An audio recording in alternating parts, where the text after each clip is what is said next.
meiosis. La morfina y la mayor parte de los agonistas mu y kappa producen constricción de la pupila por acción excitatoria en el nervio parasimpático que inerva la pupila. Después de administrar dosis tóxicas de agonistas mu, la meiosis es notable y son patognomónicas en las pupilas puntiformes. Sin embargo, ocurre vidriación notable cuando sobreviene asfixia. Se crea cierta tolerancia al efecto biótico, pero en los sujetos adictos, como concentraciones circulantes de opioides que son altas, las pupilas siguen constricción. Las dosis terapéuticas de morfina incrementan el poder de acomodación y disminuyen la tensión intraocular en ojos tanto normales como glaucomatosos. Convulsiones. En animales, las dosis altas de morfina y opioides relacionados producen convulsiones. Parecen participar diversos mecanismos y los distintos tipos de opioides producen convulsiones con características diferentes. Los fármacos del tipo de la morfina excitan ciertos grupos de neuronas, en especial las células piramidales del hipocampo. Estos efectos excitadores son resultado probable de inhibición de la descarga de ácido gamma-aminobutírico GABA por las interneuronas. Los agonistas delta selectivos producen efectos similares. Estas acciones pueden contribuir a las convulsiones que producen algunos agentes en dosis solo moderadamente superiores a las requeridas para la analgesia, en particular en niños. No obstante, con la mayor parte de los opioides se originan convulsiones solo en dosis que exceden en gran medida las requeridas para producir analgesia profunda y no se observan cuando se emplean agonistas muy potentes para producir anestesia. La naloxona es más potente para antagonizar las convulsiones causadas por algunos opioides, por ejemplo morfina, metadona y dipropoxifeno, que las causadas por otros, por ejemplo meperidina. La causa puede ser en parte la producción de metabolitos convulsionantes de este último agente. Los anticonvulsivos pueden no ser siempre eficaces para suprimir las convulsiones inducidas por opioides. Respiración. Los opioides del tipo de la morfina deprimen la respiración en parte por un efecto directo en los centros respiratorios del tallo encefálico. La depresión respiratoria es notable incluso con dosis demasiado pequeñas para trastornar el conocimiento y se incrementa progresivamente al aumentar la dosis. En el ser humano, la muerte a causa de envenenamiento por morfina sobreviene casi siempre por paro respiratorio. Los efectos terapéuticos de esta sustancia en el ser humano deprimen todas las fases de la actividad respiratoria, frecuencia, volumen por minuto e intercambio de ventilación pulmonar, y pueden producir también respiración irregular y periódica. El volumen respiratorio disminuido se debe ante todo a una frecuencia respiratoria más baja, y con las cantidades tóxicas este parámetro puede disminuir a solo 3 o 4 respiraciones por minuto. Aunque se pueden comprobar con facilidad los efectos respiratorios mediante dosis estándar de morfina, la depresión respiratoria rara vez es un problema de alcance clínico en ausencia de disfunción pulmonar subyacente. Sin embargo, la combinación de opiáceos con otras medicaciones como anestésicos generales, tranquilizantes, alcohol o sedantes hipnóticos puede plantear un riesgo mayor de depresión respiratoria. Se presenta depresión respiratoria máxima en plazo de 5 a 10 minutos de la aplicación intravenosa de morfina o 30 a 90 minutos después de las administraciones intramuscular o subcutánea respectivamente. Los efectos depresores máximos ocurren con mayor rapidez con los agentes más liposolubles. Después de la administración de dosis terapéuticas, el volumen respiratorio por minuto puede reducirse hasta durante 4 o 5 horas. El mecanismo primario de la depresión respiratoria causada por los opioides consiste en reducción de la capacidad de reacción de los centros respiratorios del tallo encefálico al dióxido de carbono. Los opioides deprimen también los centros pontinos y pulmonares que participan en la regulación de la ritmicidad respiratoria y en la capacidad de reacción de los centros respiratorios pulmonares a la estimulación eléctrica. Puede seguir siendo aún eficaz la estimulación hipóxica de los quimiorreceptores cuando los opioides han disminuido la capacidad de reacción al CO2 y por tanto la la inhalación de O2 puede producir apnea. Después de recibir grandes dosis de morfina u otros agonistas MU, los pacientes respirarán si se les pide hacerlo, pero sin esta orden pueden conservarse relativamente apneicos. A causa de la acumulación de CO2, la frecuencia respiratoria y en ocasiones el volumen por minuto pueden resultar indicadores poco confiables del grado de depresión respiratoria que ha causado la morfina. El sueño natural produce también disminución de la sensibilidad del centro pulvar al CO2 y los efectos de morfina y sueño son aditivos. En gran número de estudios han comparado las tasas de actividades analgésica y depresora de la respiración de la morfina y los opioides de su tipo. En la mayor parte de los estudios se ha observado que cuando se administran dosis analgésicas, el grado de depresión respiratoria causado por opioides del tipo de la morfina no difiere mayormente del producido por la propia morfina. Sin embargo, los opioides agonistas parciales y agonistas y antagonistas tienden menos a causar depresión respiratoria grave, y su administración conlleva una frecuencia mucho menor de muerte por sobredosificación. Se encuentran concentraciones altas de receptores de opioides, lo mismo que de péptidos endógenos en zonas vulvares, como se considera importantes para el control de la ventilación. Como se mencionó, la depresión respiratoria puede ser mediada por una subpoblación de receptores mudos diferentes de los que participan en la producción de la analgesia esporraquidia MU1. Es menos probable la depresión respiratoria grave después de administrar grandes dosis de agonistas kappa selectivos. 2. Morfina y opioides relacionados desprimen también el reflejo de la tos, al menos en parte por un efecto directo en el centro vulvar de la tos. Sin embargo, no hay una relación forzosa entre la depresión de la respiración y la depresión de la tos, y se cuenta con agentes antitusivos eficaces que no deprimen la respiración. La supresión de la tos por estos agentes parece abarcar a los receptores vulvares, que son menos sensibles a la naloxona que los que se encargan de la analgesia. Efectos nauseoso y emético.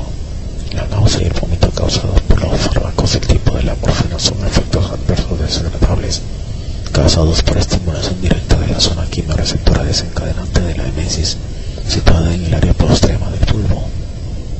Ciertos individuos nunca vomitan después de recibir morfina, en tanto que otros lo hacen cada vez que reciben el fármaco.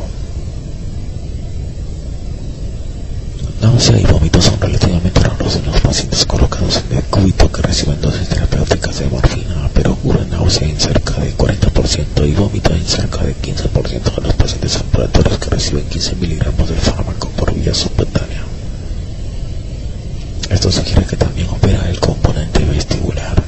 De hecho, los efectos nauseosos y eméticos de la morfina se incrementan en grado notable tras la estimulación vestibular, y la morfina y los analgésicos sintéticos relacionados producen incremento de la sensibilidad vestibular.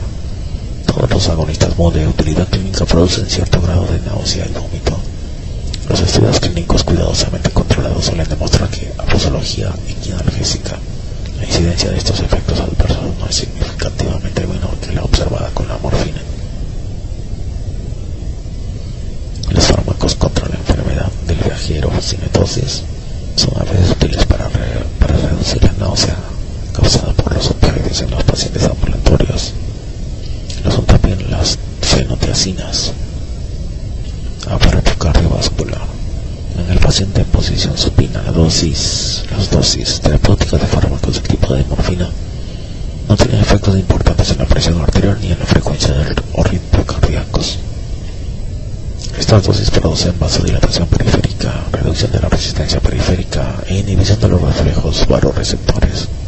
Por tanto, cuando el paciente en posición supina adopta la postura con la cabeza alta, puede experimentar hipotensión ortostática y desmayo. La dilatación arteriolar y venosa periférica producida por la morfina abarca diversos mecanismos. La morfina y algunos opioides producen descarga de histamina, que en ocasiones desempeña una función de primera importancia en la hipotensión. Sin embargo, la vasodilatación suele bloquearse solo en parte con antagonistas H1, pero se corrige de manera eficaz con naloxona.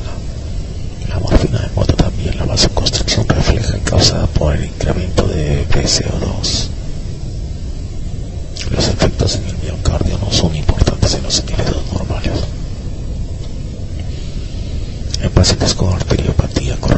sin problemas médicos algunos. La administración intravenosa de 8 a 15 miligramos de morfina produce disminución del consumo de oxígeno, la presión diastólica terminal del ventrículo y se desarrolla el trabajo cardíaco.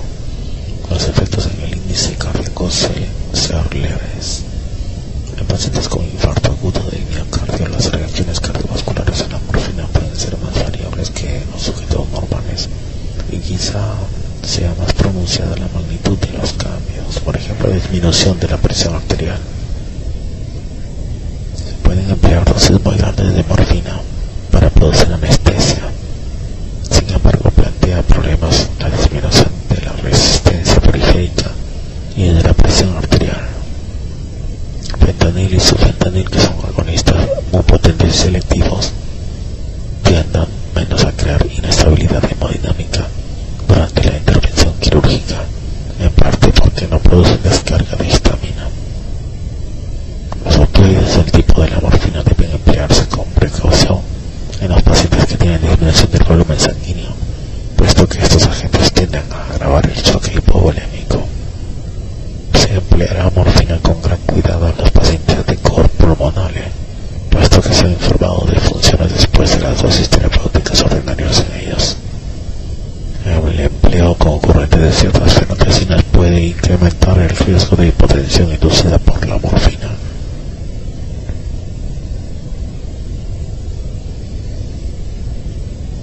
La circulación cerebral no se ve afectada de manera directa con las dosis terapéuticas de morfina.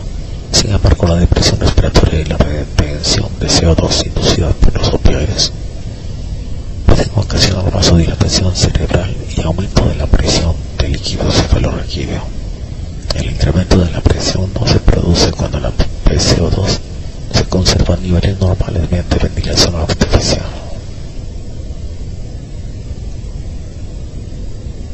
Porque los opioides inducen retención de CO2. Tubo digestivo, estómago. La morfina y otros agonistas suelen disminuir la secreción de ácido clorhídrico, aunque a veces se manifiesta la estimulación de esta última. La activación de los receptores de los opioides sobre las células parietales intensifica la secreción, pero en general parecen predominar efectos indirectos, entre ellos aumento de la secreción de somatostatina desde el páncreas y reducción de la descarga de acetilcolina. Las dosis relativamente bajas de morfina disminuyen la motilidad gástrica y por tanto prolongan el tiempo de vaciamiento del estómago. Esto puede incrementar la posibilidad de reflujo esofágico. Se incrementa el tono de la porción natural del estómago y de la primera porción del duodeno, lo que en muchos casos vuelve más difícil la intubación terapéutica de este último. Se puede retrasar el paso del contenido gástrico a través del duodeno hasta en 12 horas y se retrasa la absorción de los fármacos administrados por vía oral. Intestino delgado. La morfina disminuye las secreciones biliares, pancreáticas e intestinales y retrasa la digestión de alimentos en el intestino delgado. Se incrementa el tono en reposo y se observan espasmos periódicos. Suele aumentar la amplitud de las contracciones involuntarias rítmicas de tipo no propulsor, pero disminuyen en grado notable las contracciones propulsoras. La parte superior del intestino delgado, en particular el duodeno, se ve más afectada que el ilio. Después de la hipertonicidad puede sobrevenir un periodo de atonía relativa. El agua se absorbe de manera más completa por el paso retrasado del contenido intestinal y disminuye la secreción del intestino, con lo que se incrementa la viscosidad de su contenido. En presencia de hipersecreción intestinal, que a veces ocasiona diarrea, los fármacos del tipo de la morfina inhiben la transferencia de líquidos y electrolitos hacia la luz por efectos sensibles a la naloxona en la mucosa intestinal y dentro del sistema nervioso central. Los enterocitos pueden poseer receptores de opioides, pero esta hipótesis es motivo de controversia. Sin embargo, está claro que los opioides ejercen efectos importantes en el plexo submucoso, que dan por resultado disminución de la secreción basal de los eritrocitos e inhibición de los efectos estimulantes de la acetilcolina, la prostaglandina E2 y el péptido intestinal vasoactivo.